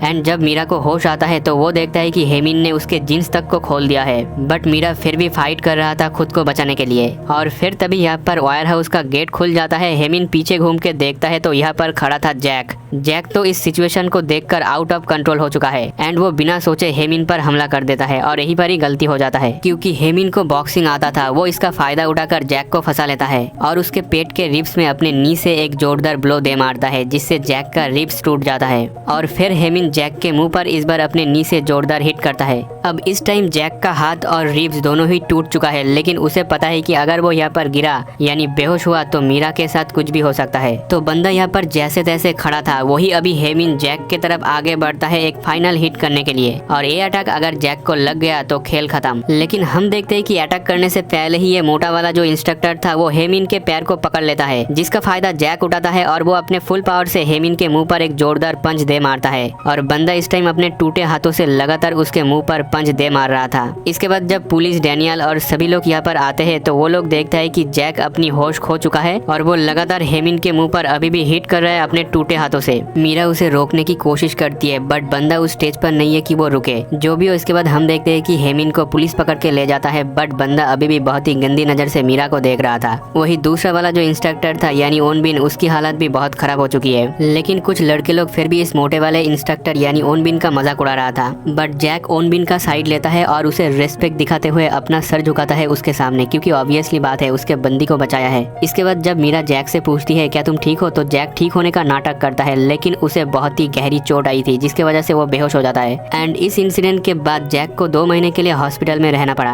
और इस टाइम मीरा उसकी ख्याल रखेगी। इसके बाद सीन चेंज होता है, हेमिन जेल में पहुंच चुका है और वो अपने सेल में पहुंचने के बाद अपना इंट्रोडक्शन दे रहा होता है कि मैंने ये कांड किया है जिसके वजह से मैं यहाँ पर हूँ। और बंदे को लग रहा था कि इस सेल के बाकी लोगों को भी वो डरा सकता है, लेकिन उसके साथ हो जाता है स्कैम, क्योंकि इस सेल के अंदर पहले से ही मौजूद होता है गैंग नाम लैंडलॉर्ड, जिसका अभी भी मानना है कि हानियुल उसकी वाइफ है। और इसी के साथ आज का हमारा ये एपिसोड और बूट कैंप आर्क खत्म होता है। तो बूट कैंप आर्क से सभी लोग वापस आ चुका है और अब अगले एपिसोड के शुरुआत में हम ह्योंग सियोक के बॉस को देखते हैं, जो उसे महीने का सैलरी देता है और उससे कहता है तुमने बहुत ही हार्ड वर्क किया है, इसलिए मैंने थोड़ा बहुत और ज्यादा पैसा ऐड कर दिया है ताकि तुम अपने मॉम के लिए गिफ्ट खरीद सको। और कुछ ही दिनों में हॉलीडे आने वाला है, तो ह्योंग सियोक डिसाइड करता है कि वो अपने मॉम से मिलने जाएगा अपने ओरिजिनल बॉडी यानी मोटे वाले शरीर के साथ। ऑल्सो वो अपने मॉम के लिए कुछ गिफ्ट भी खरीद के ले जाएगा। इसलिए ह्योंग सियोक चला जाता है शॉपिंग मॉल में और यहाँ पर भी लोग उसके शरीर के बारे में उसे जज करने लग जाता है कि साला तू खरीद पाएगा इतना एक्सपेंसिव गिफ्ट। बट जो भी हो, ह्योंग सियोक अपने मॉम के लिए एक गिफ्ट खरीद देता है। उसके बाद वो होम टाउन जाने के लिए एक बस पकड़ता है, जिस बस के अंदर उसका सीट एक लड़की के पास उसे मिलता है एंड लड़की भी उसे बहुत ही गंदे तरीके से ट्रीट करने लग जाता है। लेकिन क्या ही करे, ह्योंग सियोक को अब इसकी आदत हो चुकी है। इसके बाद ह्योंग सियोक फाइनली अपने होम टाउन में पहुंच जाता है और यहाँ पर आके वो देखता है कि ज्यादातर कुछ भी बदला नहीं है, क्योंकि ह्योंग सियोक को गए हुए सिर्फ 2 महीने ही हुआ था। जो भी हो, अब ह्योंग सियोक अपने घर की तरफ जा रहा होता है और तभी पीछे से कोई उसका नाम पुकारता है। ह्योंग सियोक इस लड़के के बारे में कुछ भी नहीं जानता, लेकिन वो इतना जानता है कि शायद ये लड़का उसे बुली होते हुए देखता था। और फिर ह्योंग सियोक इसके साथ बैठ के थोड़ा बहुत बात करता है, लेकिन ह्योंग सियोक नोटिस करता है कि ये बंदा अपने फोन पर ही लगा हुआ है, जिसे देखकर ह्योंग सियोक थोड़ा सा नर्वस होता है और कहता है मुझे देरी हो रही है, मुझे अपने मॉम से मिलना होगा। इसे सुनते ही ये बंदा कहता है तो तुम फिर से भाग रहे हो। लेकिन इतने में ही इस बंदे के मुंह पर आके लगता है एक फुटबॉल एंड हम लोग देखते हैं कि ह्योंग सियोक को बुली करने वाला वो पुराने लड़के लोग यहाँ पर आ जाता है और इनको यहाँ पर इसी लड़के ने ही बुलाया है, क्योंकि ह्योंग सियोक ने जब स्कूल छोड़ा था तब इन लोगों के लिए बलि का बकरा ये लड़का बन गया था। सो इन सब के लिए वो ह्योंग सियोक को दोषी मानता है। जो भी हो, इसके बाद ये सभी लड़के लोग वही सब चीजें करने लगता है जो पहले वो ह्योंग सियोक के साथ करता था। ये सभी लोग ह्योंग सियोक का पैसा ले लेता है जो वो अपने मॉम के लिए सेव करके रखा था। इवन ये बंदे लोग उस पैसे को भी ले लेता है जो उसके मॉम ने उसे दिया था। ह्योंग सियोक कहता है प्लीज मुझे ये पैसा एटलीस्ट दे दो। इसे सुनकर इनमें से एक बंदा कहता है अब तू इतना बड़ा हो गया कि हमारे बात का उल्टा जवाब देगा। और ये बंदा ह्योंग सियोक की शोल्डर दबाने की कोशिश करता है, लेकिन ये भास्को भाई के मुकाबले कुछ भी नहीं था। सो ह्योंग सियोक इजीली इसे ओवरपावर कर देता है। और फिर दूसरा बंदा ह्योंग सियोक की तरफ आता है किक करने के लिए, लेकिन ह्योंग सियोक उसके किक को रोकता है और उसे भी टेक डाउन कर देता है। सिचुएशन यहाँ पर कंट्रोल होने ही वाला था, लेकिन तभी एक आवाज आती है और ह्योंग सियोक की पैंट गीली हो जाती है। एंड बेसिकली ये आवाज होता है लोगान का, जो ह्योंग सियोक को सबसे ज्यादा परेशान करता था। मतलब तुम लोग पुलिस का लीडर कह सकते हो। लोगान जैसे ही ह्योंग सियोक को पिकाचू नाम से बुलाता है तो ये नए लड़के और ह्योंग सियोक दोनों की ही फटके हाथ में आ जाती है। मतलब लोगान ने एक टाइम पर ह्योंग सियोक को इतना पीटा और टॉर्चर किया कि उसके अंदर एक ट्रॉमा क्रिएट हो गया। जैसे बेल बजाने से कुत्ता खाने के लिए दौड़ के आता है, ठीक वैसे ही लोगान के प्रेजेंस से ही ह्योंग सियोक के अंदर का डर बाहर आ जाता है। ह्योंग सियोक लोगान के सामने कुछ भी नहीं कर पाता और ये लड़के लोग ह्योंग सियोक को पीटना शुरू कर देता है, लेकिन ह्योंग सियोक फाइट बैक नहीं कर पाता। लेकिन लोगान यहाँ पर ह्योंग सियोक को पीटता नहीं है, बल्कि वो उसका पैसा ले लेता है और उसे छोड़ देता है, क्योंकि लोगान के पास अब एक न्यू पिकाचू है टॉर्चर करने के लिए। इसके बाद लोगान यहाँ से चला जाता है और ये बंदे लोग भी ह्योंग सियोक के मुंह पे थूक के चला जाता है। वही ये लड़की भी ह्योंग सियोक को गिफ्ट वापस कर देती है जो ह्योंग सियोक अपने मॉम के लिए खरीदा था। उसके बाद सीन शिफ्ट होता है, हम जेहोंग को देखते हैं जो बथ टब के अंदर नहा रहा था। एंड बंदा इस टाइम अपने पेरेंट्स के साथ बात कर रहा था। उसका पेरेंट उससे कहता है कि हम लोग भी चाहते थे तुम यहाँ पर आओ, लेकिन अगर तुम यहाँ पर आते तो सब लोग अनकंफर्टेबल फील करते, तो हॉलीडे पर अकेले ही मजे करना। और जेहोंग यहाँ पर डिसाइड करता है कि वो सोलो ट्रिप में जाएगा वुसन सिटी पर। जो भी हो, इसके बाद ह्योंग सियोक इधर उधर अपने मॉम को ढूंढ रहा होता है जहाँ पर उसकी मॉम काम करती है। और फाइनली वो अपने मॉम को ढूंढ लेता है, जिस पर एक लेडी चिल्ला रही थी, क्योंकि ह्योंग सियोक के मॉम अपने बेटे के पढ़ाई के लिए और ज्यादा पैसा कमाना चाहती थी, जिस वजह से वो कचरे के टुकड़े को इकट्ठा कर रही होती है। जो भी हो, इसके बाद सीन चेंज होता है। ह्योंग सियोक अपने मॉम को वो गिफ्ट देता है। उसकी मॉम तो गिफ्ट को देखकर बहुत ही ज्यादा खुश होती है। इसके बाद ह्योंग सियोक की मॉम उसके लिए खाना बनाती है, जिसे देखकर ह्योंग सियोक कहता है इतना सारा खाना। इस पर उसकी मॉम बोलती है तुम अच्छे से पढ़ाई करो, तुम्हें और किसी चीज के बारे में सोचने की जरूरत नहीं है। ये बात सुनकर ह्योंग सियोक को एक ही पल में उस $5 का याद आता है जो उसके मॉम ने उसे दिया था। उसे ये समझ आता है कि इस $5 को कमाने के लिए भी उसके मॉम को बहुत ज्यादा मेहनत करनी पड़ी होगी। सो ह्योंग सियोक डिसाइड करता है कि वो उस $5 को ऐसे ही नहीं जाने देगा। और फिर ह्योंग सियोक अपने मॉम से कहता है मॉम क्या आपको वो लड़का याद है जो मेरे साथ रहता है? उसकी मॉम कहती है हाँ मुझे पता है, उस लड़के का नाम और तुम्हारा नाम तो सेम ही है ना? ह्योंग सियोक कहता है हाँ वो छुट्टियों के दौरान अकेला रहता है, तो मैं चाहता हूँ क्या वो यहाँ पर आकर रह सकता है? मतलब समझ रहे हो, बंदा ये सोच रहा है कि वो अपने हैंडसम बॉडी को यहाँ पर लेकर आएगा और उस बॉडी से लोगान को पीट के उससे पैसा वापस ले लेगा। जो भी हो, इसके बाद सीन चेंज होता है। हम देखते हैं डैनियल को जो बस के लिए वेट कर रहा था और यहाँ पर उसकी मुलाकात हो जाती है जेहोंग से। अब देखो, जेहोंग जा रहा था सोलो ट्रिप वुसन सिटी में, लेकिन वो डिसाइड करता है कि डैनियल जहाँ पर जा रहा है वो भी वहीं पर जाएगा, मतलब डैनियल के ही होम टाउन पर। और इसके बाद सीन चेंज हो जाता है। हम लोग देखते हैं कि डैनियल और जेहोंग ह्योंग सियोक के घर में आ चुका है। उसकी मॉम इन्हें वेलकम करती है और वो इनसे माफी भी मांगती है क्योंकि घर में गेस्ट आया है और घर पूरा गंदा है। डैनियल बोलता है कोई नहीं, मैं आपकी हेल्प कर देता हूँ, लेकिन ह्योंग सियोक की मॉम कहती है नहीं रहने दो, गेस्ट से काम करवाना गलत बात होती है। वही जेहोंग इनकी बातों को और इस कमरे को पूरा नोटिस कर रहा था, मतलब ऑब्जर्व कर रहा था। इसके बाद डैनियल अपने मोटे वाले बॉडी को दिखाता है और जेहोंग से कहता है मैं अपने इस दोस्त की मदद करने के लिए यहाँ पर आया हूँ एंड मैं इसके साथ ही रहता हूँ। और फिर डैनियल सो जाता है और उठता है अपने मोटे वाले शरीर में। इसके बाद जेहोंग और ह्योंग सियोक बात करने लगता है। जेहोंग ह्योंग सियोक को एक च्युइंगम भी ऑफर करता है। ये देखकर ह्योंग सियोक को काफी अच्छा लगता है। इसके बाद ह्योंग सियोक बताता है कि डैनियल यहाँ पर इसलिए आया है क्योंकि मेरे मॉम ने उसे एक $5 का नोट दिया था, लेकिन वो मेरे वजह से ही चोरी हो गया और मेरे मॉम ने इस पेपर बोट को फोल्ड करके ही वो पैसा कमाया था। अब देखो $5 बहुत ही कम है, लेकिन डैनियल के लिए वो बहुत ही लकी चार्म था। इसे सुनकर जेहोंग को भी याद आता है कि ह्योंग सियोक के मॉम ने भी जेहोंग को कहा था कि तुम मेरे बेटे जैसे ही हो, तो इसे अपना घर ही समझो। इसलिए जेहोंग भी डिसाइड करता है कि वो भी डैनियल की हेल्प करेगा इस $5 के मामले में। जो भी हो, इसके बाद सीन चेंज होता है। हम लोग देखते हैं लोगान को जो अपने सीनियर को पैसा दे रहा होता है और उसका सीनियर उसे पीट देता है क्योंकि उसने पैसा कम लेकर आया था। उसका सीनियर कहता है कि इस बार माफ कर रहा हूँ, लेकिन अगले बार पूरे पैसा ले आना। और फिर हम एक बिल्डिंग को देखते हैं और ऑब्वियसली चीज यहाँ पर जेहोंग रह रहा था एंड कल उसने अपने मैनेजर से लोगान के बारे में पता करने के लिए बोला था। उसका मैनेजर बताता है कि ये बंदा एक बहुत ही प्रॉब्लमेटिक बंदा है क्योंकि वो हमेशा परेशानी पैदा करता है दूसरे लोगों के लिए। ऑल्सो वो बच्चों को भी बुली करता है and he is a black belt और उसे जुजुत्सु भी आता है। और गाइस ये बात सच है क्योंकि हम देखते हैं कि लोगान अपने सीनियर को ही पेल देता है एंड उनसे पैसा भी ले लेता है। और जाते हुए वो अपने सीनियर से कहता है तुम लोग जिसके लिए पैसा कलेक्ट करते हो, अगर उसे कोई प्रॉब्लम है तो आकर मुझसे मिलने के लिए बोलना। इस पर सीनियर अपने मन में कहता है लोगान तू नहीं जानता तूने किससे पंगा ले लिया। मतलब गाइज हमें वो आदमी तो नहीं दिखाया गया कि कौन पैसा कलेक्ट करता है, लेकिन अगर तुम लोगों को पता है तो कमेंट में जरूर बताओ। जो भी हो, इसके बाद हम देखते हैं डैनियल को जो लोगन से मिलने के लिए जा रहा है क्योंकि उसे अपना पैसा वापस लाना है। लेकिन घर के बाहर आते ही वो देखता है कि यहाँ पर बहुत सारे पेपर बॉक्स पड़े हुए हैं। ह्योंग सियोक की मॉम कहती है कि आज सुबह ही पास के होटल से आया है मेरे पास, एंड ये काम होता है जेहोंग का। इसके बाद हम देखते हैं जेहोंग को जो लोगन के पास आ चुका है उस $5 को लेने के लिए, और यहाँ पर इन दोनों के बीच फाइट होने वाला है। लेकिन उससे पहले सीन थोड़ा सा चेंज होता है। हम देखते हैं सीनियर्स को जिन्हें लोगन ने पीट दिया था। वो सभी सीनियर गन को कॉल लगाता है और कॉल करके पूरा चीज बताता है कि लोगन ने पैसा लूट लिया है। बट गन कहता है कि मैं अब ये सब चीज नहीं करता पैसा कलेक्ट करने का, मैं जुनगू को बता दूंगा उससे पैसा कलेक्ट करने के लिए। इसी दौरान हम देखते हैं कि गन के सामने वही लड़की बैठी हुई है जिसका डैनियल के तरह ही 2 बॉडी है। बेसिकली इसका नाम है गाइस क्रिस्टल। और कॉल कट करने के बाद क्रिस्टल गन से कहती है कि जब यूई ने तुम्हें बुलाया था हेल्प करने के लिए तो तुम क्यों नहीं गए। इस पर गन कहता है कि मैं वहाँ पर एक बंदे के ऊपर नजर रखने के लिए गया था।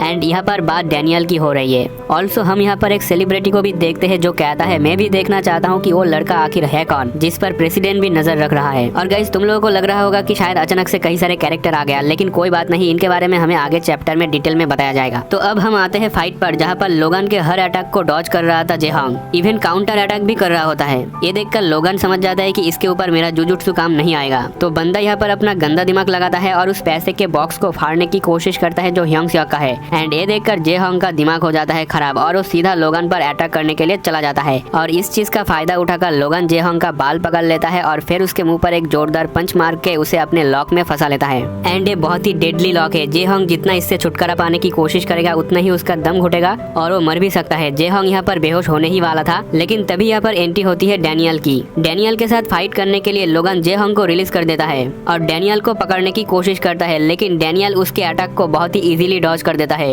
ये देखकर लोगन तो बहुत ही नर्वस हो जाता है कि अभी ये लोग है कौन जो मेरे अटैक को ऐसे इजीली डॉज कर रहा है। वही हम देखते हैं डैनियल जे को चेक करने के लिए जाता है। इसी दौरान लोगन उसके पीछे आ जाता है और डैनियल से पूछता है तुम लोग हो कौन और तुम्हें किसने भेजा है। बट लोगन को पीछे खड़ा देखकर डैनियल की तो फट जाती है। हालांकि वो अपने स्ट्रॉन्ग बॉडी के अंदर है, फिर भी उसके अंदर एक डर अभी भी मौजूद है। लेकिन जो भी हो, लोगन इस फाइट से बैक ऑफ हो जाता है और डैनियल को बोलता है अपने दोस्त को उठाओ और यहाँ से निकल जाओ। यहाँ पर बता दूं लोगन टफ दिखाने की कोशिश कर रहा है, लेकिन असल में वो अंदर ही अंदर बहुत ही डर रहा है क्योंकि ये दोनों काफी ज्यादा स्ट्रॉन्ग है एंड उसका स्टेमिना भी काफी ज्यादा लॉस्ट हो चुका है। इसलिए लोगन इस टाइम पर डिसएडवांटेज में है। लोगन फाइट नहीं करता, वो यहाँ से चला जाता है। डैनियल भी सोचता है कि अब उसके साथ फाइट करने का कोई फायदा नहीं है क्योंकि शायद उसने $5 ऑलरेडी खर्च कर दिया होगा। जो भी हो, इसके बाद जेहोंग का आँख खुलता है और वो देखता है कि डैनियल उसे अपने पीठ पर लेकर जा रहा है। डैनियल बोलता है कि वो बंदा यहाँ का बहुत फेमस गैंगस्टर है एंड वो काफी खतरनाक भी है। लेकिन इतने में ही जेहोंग डैनियल के सामने उसका $5 रख देता है। इस पैसे को देखकर डैनियल को इतना ज्यादा बुरा लगता है कि वो यहाँ पर रोने लग जाता है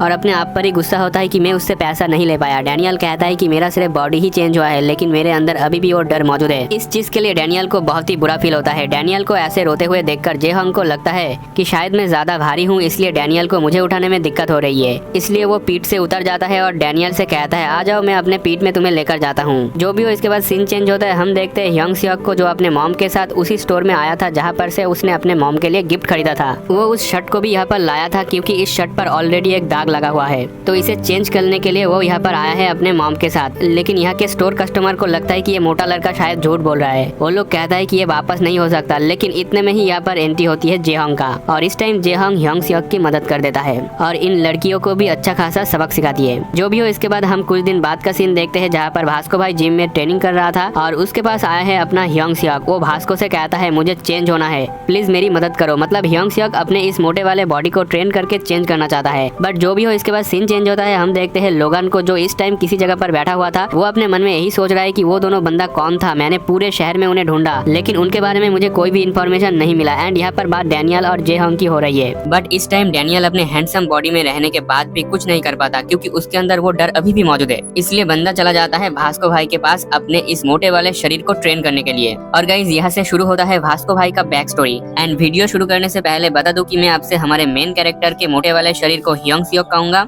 और हैंडसम वाले बॉडी को डैनियल। सो कंफ्यूज होने की जरूरत नहीं है। तो अब चलो वीडियो को शुरू करते हैं। तो कहानी के शुरुआत में हम देखते हैं ह्योंग सियोक भास्को भाई के साथ रनिंग कर रहा था। और यंग सियोक ने ये काम अभी अभी शुरू किया है, इसलिए ये उसके लिए काफी ज्यादा मुश्किल था, लेकिन वो हार नहीं मानने वाला। इसके बाद हम देखते हैं कि यंग सियोक थोड़ा सा थक गया था, इसलिए भास्को भाई उसे मोटिवेट करते हुए कहता है कि तुम्हारा बॉडी तुम्हारे एफर्ट्स को कभी धोखा नहीं देगा, तो बिना किसी एफर्ट के तुम कभी भी एक दिन में अपने शरीर में बदलाव नहीं ला सकते। इस पर यंग सियोक भास्को भाई से उसका ट्रेनिंग रूटीन पूछता है। भास्को कहता है कि मैं हर रोज 100 सेटअप, 100 पुशअप और 10 किलोमीटर रन करता हूँ। मतलब भाई को भी साइतामा बनना है। जो भी हो, उसके बाद हम देखते हैं कि जेस भी यहाँ पर आ जाता है। वो पहले भास्को के साथ थोड़ी बातचीत करता है और फिर यंग सियोक के पास आता है। एंड जेस ना यंग सियोक को पसंद नहीं करता था, क्योंकि उसे ऐसा लगता था कि ये लड़का बेकार में भास्को भाई का टाइम और खाना दोनों ही खा रहा है। और फिर इसके बाद सीन स्कूल में शिफ्ट होता है, जहाँ पर टीचर जैक से सवाल पूछता है, लेकिन जैक तो दोनों हाथ खड़ा कर देता है कि मेरा हाथ टूट चुका है। टीचर कहता है कि फिर तुम स्कूल क्यों आए हो। इस पर जैक भी लाइक मुझे अपने अटेंडेंस रिकॉर्ड को परफेक्ट रखना है। और गाइस, जैक का हाथ कैसे टूटा है वो हमने पिछले वीडियो में एक्सप्लेन किया है। मीरा को बचाने के खातिर उसने अपने टूटे हुए हाथों से लड़ाई की थी और उसके बाद से अब मीरा ही उसकी देखभाल करती है और जैक भी इससे बहुत खुश है। वही हम देखते हैं भास्को भाई डैनियल को भी स्कूल में चॉकलेट देता है। जेस अपने मन में सोचता है कि ये दोनों को ही चॉकलेट ड्रिंक क्यों दे रहा है। एंड फिर भास्को अपने गैंग के साथ ट्रेनिंग के बारे में बातचीत करने लगता है, जिसे देखकर डैनियल अपने मन में सोचता है कि ये बर्न नकल किस तरह का गैंग होगा जिसका लीडर भास्को भाई है।